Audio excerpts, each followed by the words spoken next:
Hello, everyone. Good evening, and welcome here to the Prog Monster. My name is Murph. I am the host of this show, a show dedicated to progressive rock and other forms of rock music. We're here with the show we do on Monday nights, look back at a classic rock album. And this is a show that we do every Monday night in which I take an album that's greater than 15 years old. That's at least a 2.5, all the way up to a 1 or a masterpiece album. And I talk about it. So this week we're going to be doing this album, Judas Priest's 12th studio album, Painkiller, released on September the 17th, 1990, recorded at the Miraval Studios in Corin, France, and at the Whistle Lord Studios in Wilversum, Netherlands. Sorry, my handwriting isn't so good. It's about 45 minutes, 46 minutes in length. It's on the Columbia record label, of course. Chris Sandridis, or Tesandridis, I'm not sure which way it is. Somebody will correct me, I would think. And Judas Priest, those are the producers. So, excellent album. A nice picture here of the guys at the back. I really like this album cover, as you know, if you watched this morning's series episode featuring this album. If you haven't seen it, you can go back and look at that. Just kind of a coincidence that I did the look back and that at the same time. I didn't realize they were on the same day, but that's the way it sometimes works out.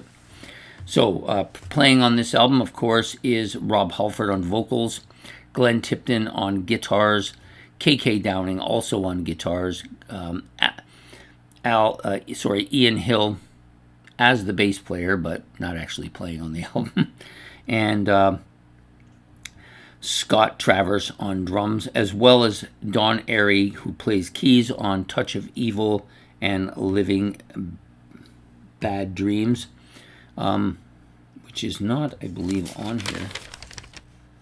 No, it isn't. It's one of the bonus tracks, so but we won't be talking about the bonus tracks here, just about the regular album tracks. He also plays the mini Moog bass for all the songs, which was uncredited at the time. It was all, the bass was credited to Ian Hill. So that's what I know, and that's what I'm gonna be talking about. So anyways, there are 10 tracks on this album. Basically, side 1, 5 tracks, side 2, 5 tracks, but for the purpose of the CD, they're all on the same side. It's just one CD. So we're going to talk about the songs. I'll put this down. The first song on the album is called Painkiller. There's also an accompanying video with this. I think this might have been the single. It would make sense that it was the title track opening the album as the single. It's a opening with a very fast-paced, speedy drum part. Not something that Judas Priest had done, I think, in the past. Their drummers were mostly, well, at least the one that they'd been using for the previous half dozen albums. Dave Holland was a much more hammering type drum player, like a louder, heavier drum, kind of melodic, heavy drum part. This guy, Scott Travers, a lot faster pace, almost a speed metal-like sound to his drumming throughout the entire album. The album is very much a speed metal album, at least most of the early tracks. All of the side 1 and a couple of the tracks on the other side, very speed metal-ish sounding. Halford much more screeching on this album than I normally used to. I mean, he's always been that kind of a high-end screecher, but much more here than I find normal for them, which was kind of unusual for them, which also wasn't something that I expected, and initially I wasn't too keen on it, but I've grown to love this album. I think it's one of their better ones. So anyways, back to Painkiller. Some nice heavy guitar riffing here. Halford, of course, screeching away. There's some nice ripping solo by Glenn Tipton on the video. Just, it's a lengthy one too. I think it goes on for like 45 seconds or a minute. It was a pretty lengthy solo, but really good. So an opening, great track opening. Goes into Hell Patrol, another catchy riff. Vocals again, very heavy, very forward, very ripping. The solo was a little bit more smooth here, a little bit more melodic, but catchy as hell. The heavy crunch. It's a pretty heavy crunching track, absolutely. Next up is All Guns A Blazing, or All Guns Blazing, which is the actual title of the track, not All Guns A Blazing. The vocals are screeching, dominant here. Another fast-paced, ripping song. Really catchy riffs as well. The solo was ripping, fast, and very heavy. Leather Rebel is the next track out. Opens with a kind of a fast-paced guitar drum part. Starts with the guitar, drums jump in. Another heavy, ripping, fast-paced song.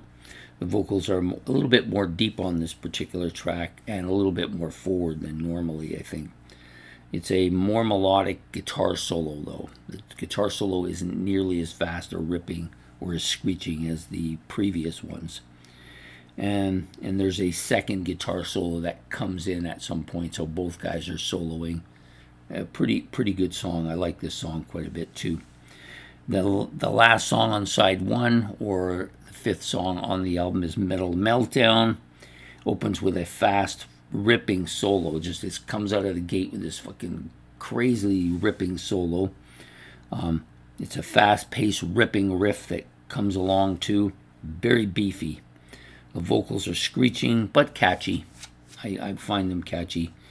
It's got a nice, heavy, menacing guitar vocal part in the middle that's a little bit slower than the rest of the song.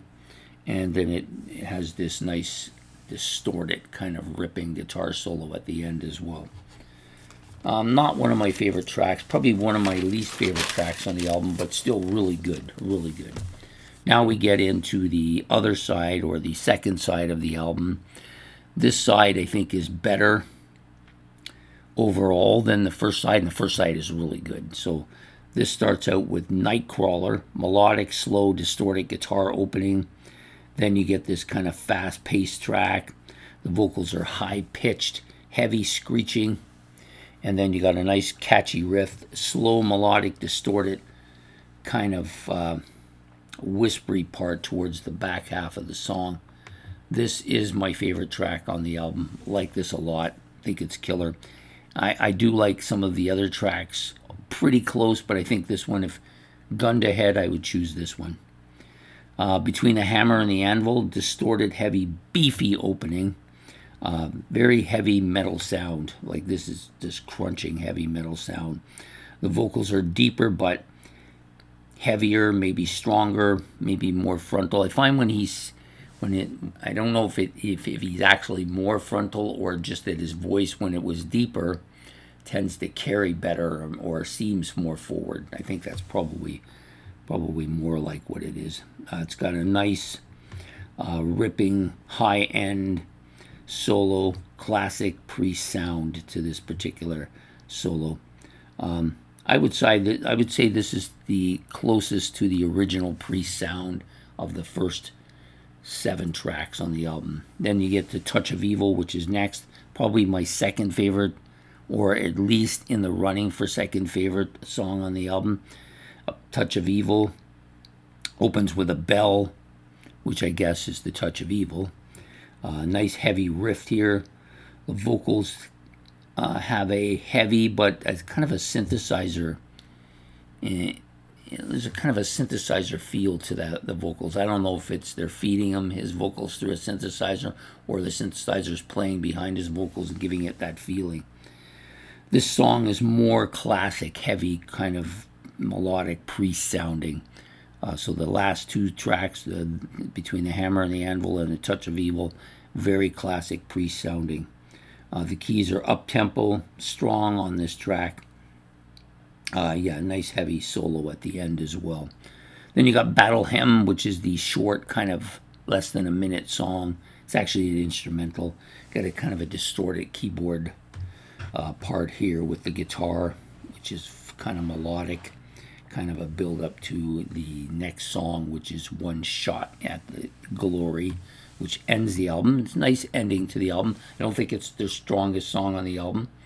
Maybe a top 5 song on the album, but really good. It's got this beefy, heavy guitar riff to open, which just kind of permeates the entire song from top to bottom. Really catchy riff. I liked it. Then there's a kind of slow melodic guitar part.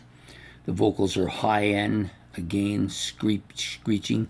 Typical vocals from Halford. I would say the solo is a little bit heavy, very lengthy, more up-tempo. And then it has that classic Priest sound too. So the back 3 or 4 tracks minus Battle Hymn are very classic Priest sounding. I think Battle Hymn might be something that you would find in Electric Eye at the beginning, like the little Hellion at the beginning, although this isn't nearly as frontal or dominating. It's just a smaller piece. Anyways, that's my take on Judas Priest's Painkiller, the album I've chose for this week's look back at a classic rock album. So please hit the like and subscribe. That helps the channel. If you like this particular album and you want to say something about it, please do so in the comment section. The cover matches the album. It's really good. So anyways, a nice return to form, I think, actually beyond form here on this album. So that's my take tonight. I hope you've enjoyed the episode, and we will see you all next Monday night for another look back at a classic rock album. Take care and have a good night from Prog Monster.